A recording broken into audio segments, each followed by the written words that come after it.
Hi students, welcome to Sunil's tutorial. I'm Sunil Mirwani and today we'll be doing this chapter called as HDA or halogen derivatives of alkane. Let's try to see optical activity of light. We'll see optical activity of light today. Let's see how does ordinary light look like. If ordinary light is passing into the paper, then this is how it is going to disturb the air particles. The air particles would be dispersed in all possible directions, right? So what is ordinary light? This is ordinary light. I can say a light which consists of different wavelengths. A light which consists of different wavelengths.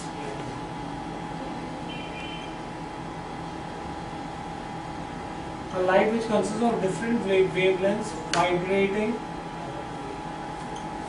in all planes. Here you can see that the vibrations are there in all planes, perpendicular to the direction of propagation. Light is moving in, the particles are vibrating in perpendicular direction. Planes perpendicular to the direction of propagation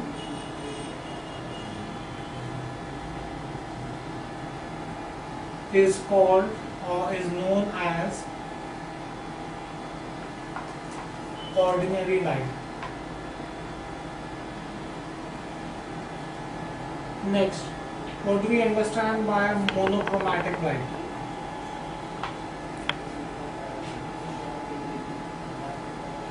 Except it is going to be the same as ordinary light, but instead of having multiple wavelengths, there will be only a single wavelength. A light of one color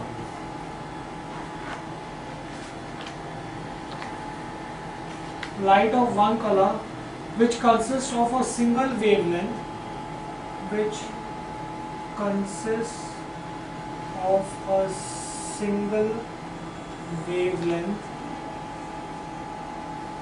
light of one color which consists of single wavelength vibrating in all planes,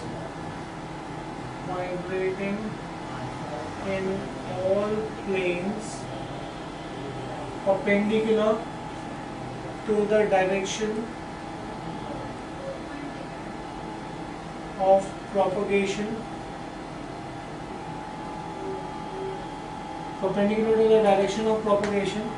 is known as monochromatic light.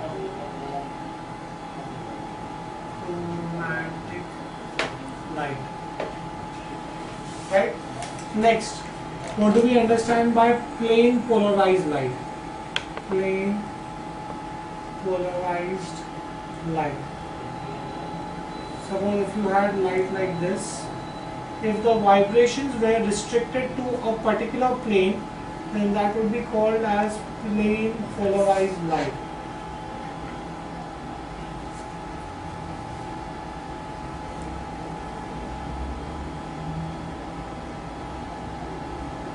This would be plane polarized light. In ordinary light, you have vibrations in all planes. In plane polarized light, the vibrations are restricted to a particular plane. So a plane polarized light, when monochromatic light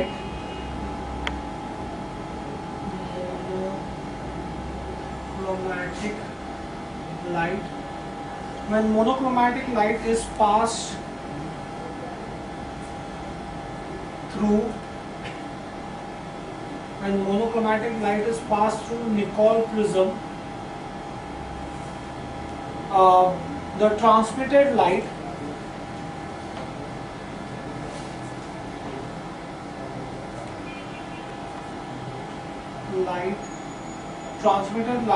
contains vibrations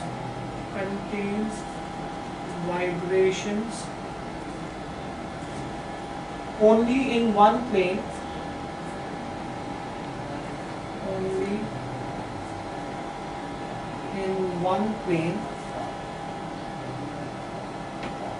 perpendicular to the direction of propagation,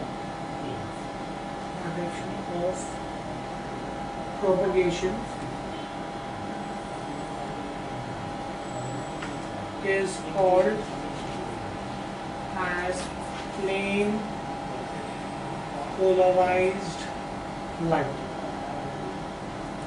So in ordinary light you have vibrations in all the plane. In plane polarized light you have vibrations only in a single plane, right? That's your plane polarized light. How do I convert ordinary light to plane polarized light? This is ordinary light.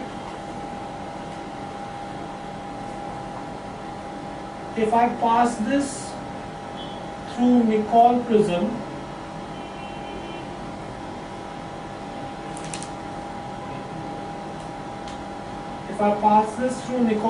what I would get on the other side is my plane polarized light.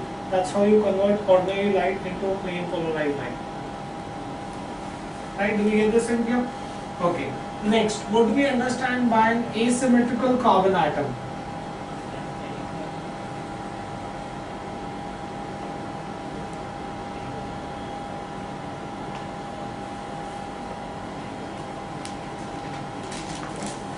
Now, carbon atom has valency 4. If the 4 bonds are attached to different atoms or different groups of atoms, then such a carbon atom would be called as an asymmetric carbon atom. A carbon atom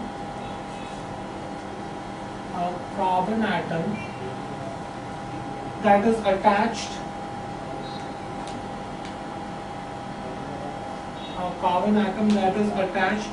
with 4 non-identical, which is attached with 4 non-identical monovalent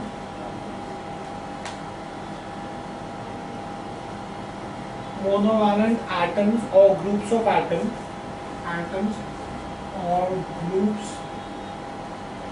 is known as asymmetric carbon atom.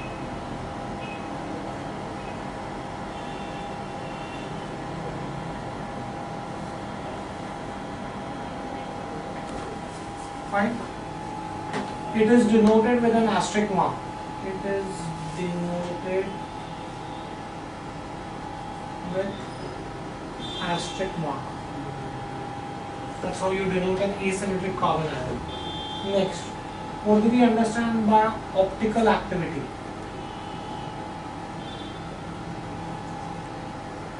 What is optical activity? Now see, you have plane polarized light. Suppose if I have a beaker, I have some liquid in the beaker, right? I have plane polarized light on one end of the beaker. I'm going to pass this through the liquid. If on the other side I get plane polarized light again, such that the plane of polarization is shifted either to the right or to the left, then that is called as optically active liquid.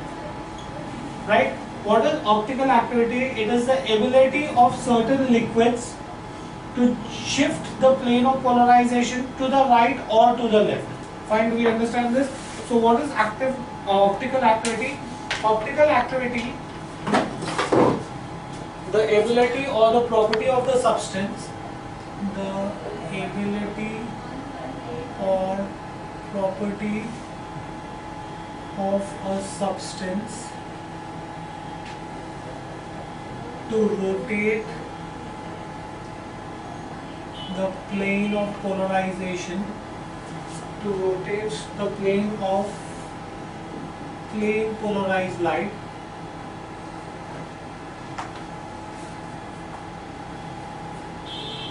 either to the left or to the right, either to left or to right,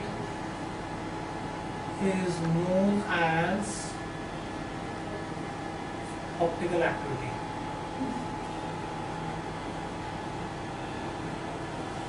Fine, do you get this in here? Now, according to Van 't Hoff, the presence of asymmetrical carbon atom is responsible for optical activity. According to Van 't Hoff, presence of asymmetrical carbon atom is responsible for optical activity.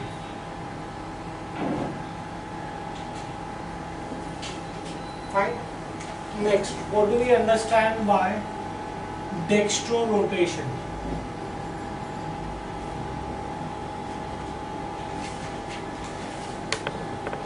If I have plain polarized light,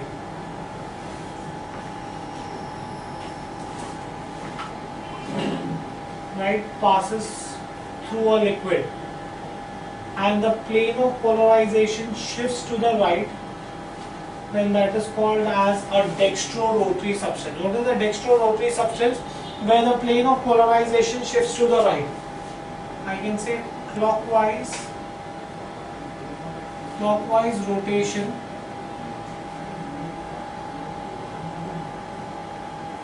of plane polarized light. Clockwise rotation of plane polarized light is called dextrorotation. Fine. It is represented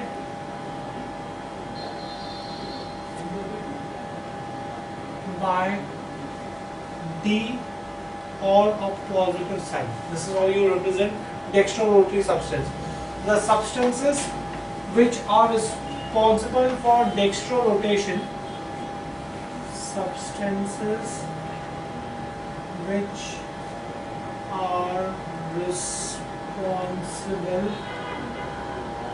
for dextrorotation are known as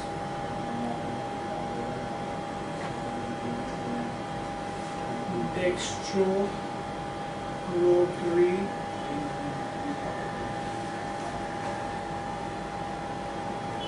substance.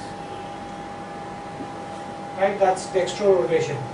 Next, you have levorotation.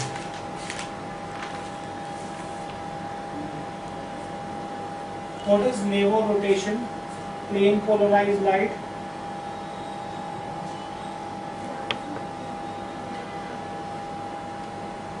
passes through a solution. The plane of polarization shifts to the left or anti-clockwise.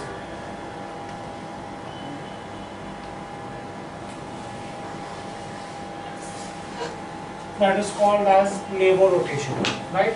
So what is levorotation? This is anti-clockwise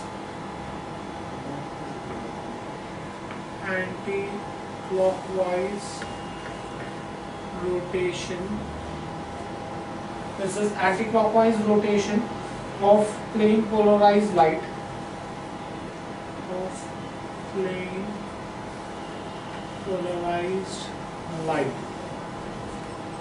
Right? It is represented by L or negative sign.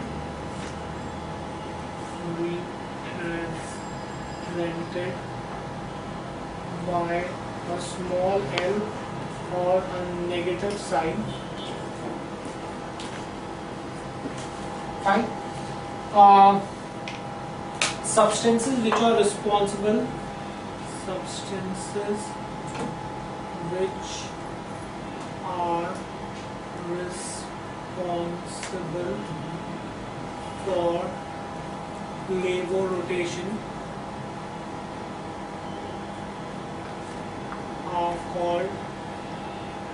are known as levorotary substance.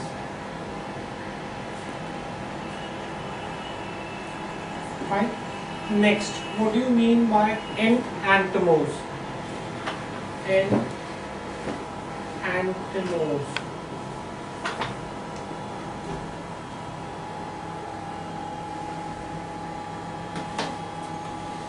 Now, the optical isomers that we have, let's consider lactic acid. Lactic acid has an asymmetrical carbon atom. You have H, OH, COH and CH3. Suppose if I place a mirror here, I would get a mirror image. The mirror image would be somewhat like this: HOC, HOOC and H3C. Right? These two mirror images are non-superimposable. That means if I pick this up and keep it on this, the two will not be identical. These are non-superimposable mirror images of each other. They are called as enantiomers. Right? This is an asymmetrical carbon atom here. This is an asymmetrical carbon atom here. Right? So the optical isomers, which are non-superimposable mirror images of each other, are called as enantiomers. Right? This property is called as enantiomorphs. Right? Or it is also called as optical antinodes. Right? They have similar physical and chemical properties. The only thing that they differ in is that one of them will be dextrorotary and the other will be levorotary. That will be the only property that they will differ in. Fine, do we get this in here? So right, the optical isomers which are non-superimposable mirror images, which are non-superimposable mirror images of each other, are called enantiomers.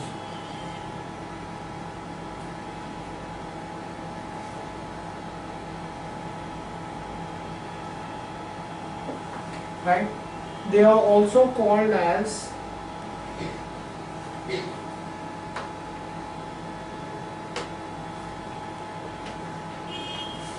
enantiomorphs or optical antinodes. Fine. They have similar physical and chemical properties. They have similar physical and chemical properties. They have similar physical and chemical properties, but they differ only in their optical activity. But they differ only in their optical activities.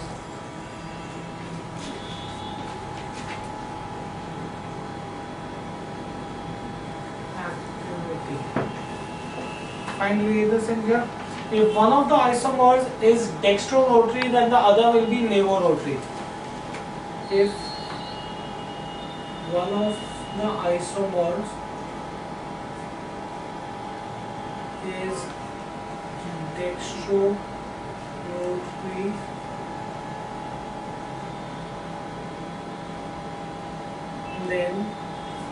the other will be levorotary. Those are enantiomers. Next, what do we understand by racemic mixture?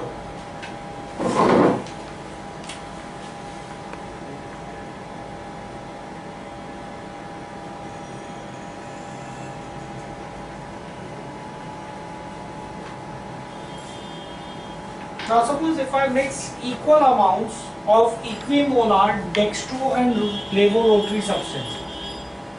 I take equal amounts of dextro and levorotary substance which are equimolar, and if I pass plain polarized light through such a solution,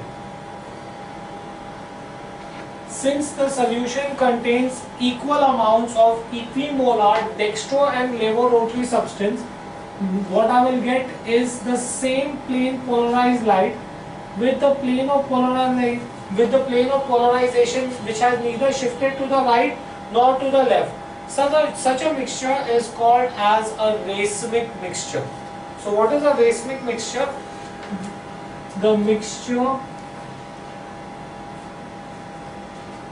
of equal amounts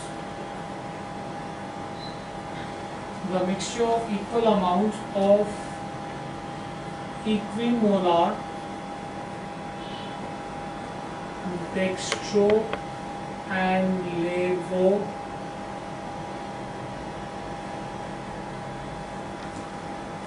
forms of an optical active compound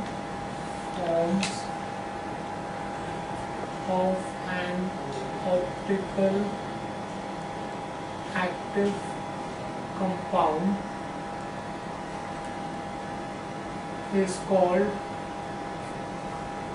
racemic mixture.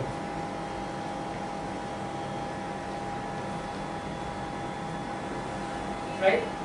Now, it is optically inactive due to the presence of external compensation.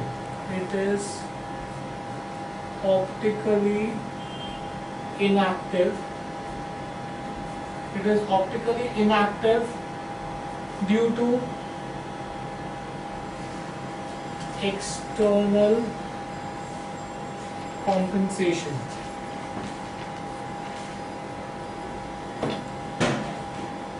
Fine, do we exist in here?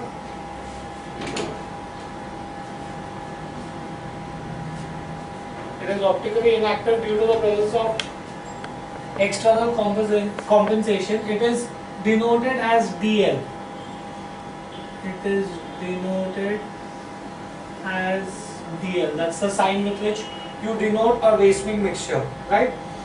These two isomers are separated. When the isomers are separated from the mixture, then that is called as resolution. So from a racemic mixture, if I separate the two isomers, then that would be called as resolution. These isomers are separated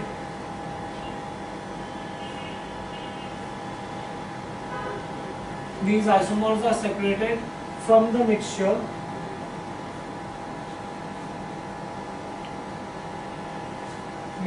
by a process called resolution. Next, what do we understand? How many optically active compounds or how many optically active isomers will a compound have? Right? The number of optical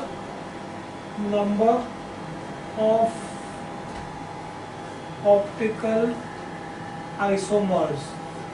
The number of optical isomers is given by the formula A is equal to 2 raised to n, where n A is the number of optical isomers,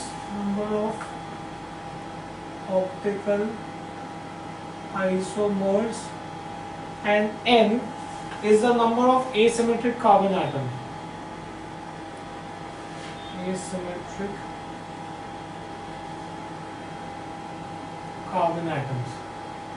Those are the number of optical isomers that a given compound would have, right? Let's see the optical activity of lactic acid. Optical activity of lactic acid.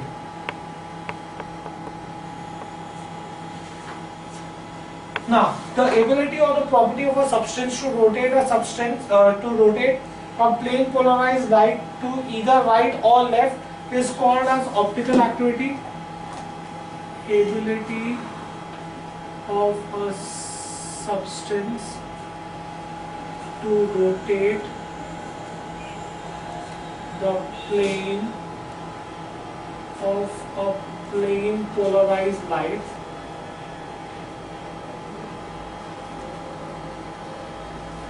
either to left or right is called as optical activity.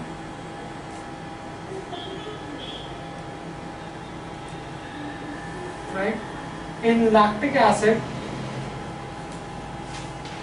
carbon atom is asymmetrical as it has 4 non-identical monovalent groups attached to it. In lactic acid, carbon atom is asymmetrical as it has 4 different monovalent atoms attached, right? And I can say, see, the structure will be this way. You have carbon, you have 4 different monovalent atoms attached, COH, H, CH3 and OH. These are the 4 different monovalent groups that are attached to it. So it has methyl group, that's your CH3. Then it has hydrogen atom, carboxylic group,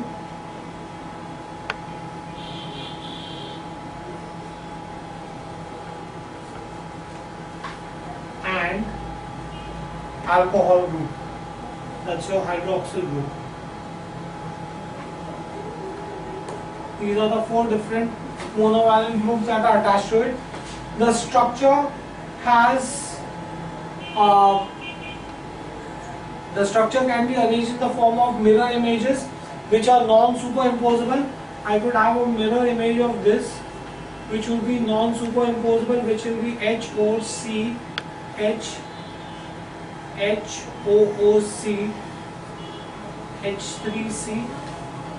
So I can say that the structure shown, the structure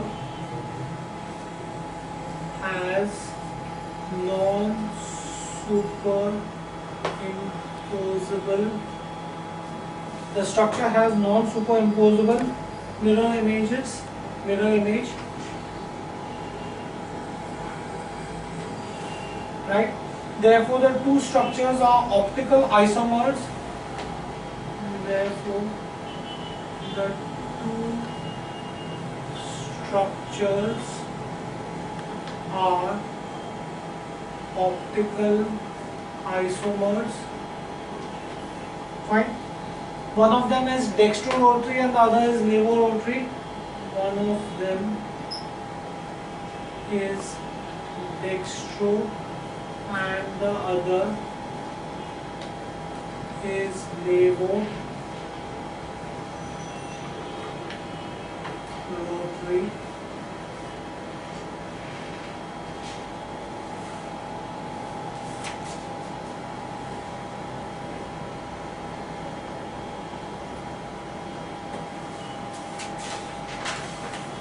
Right? And if I take equal amounts of equimolar concentration of the 2, then what I will get is a racemic mixture. If equal amounts of equimolar concentration of the 2 isomers is taken,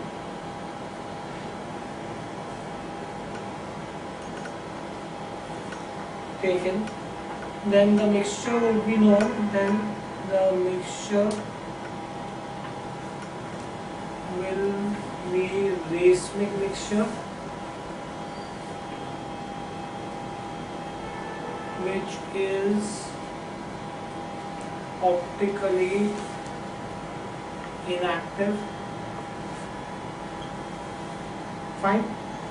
And the number of optical isomers it has, lactic acid has, is number of optical isomers is nothing but 2 raised to n. As it has only one asymmetrical carbon atom, it will have only 2 optical isomers, right? it has only one asymmetrical carbon atom. Hence, it has only one asymmetrical carbon atom. Hence, it will have only two optical isomers. Hence, it will have only two optical isomers. Fine, do we get this in here?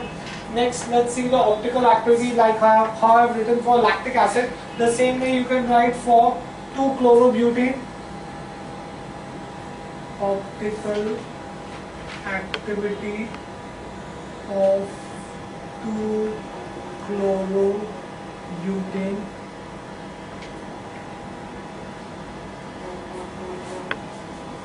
Now, let's see the structure of 2-chlorobutane.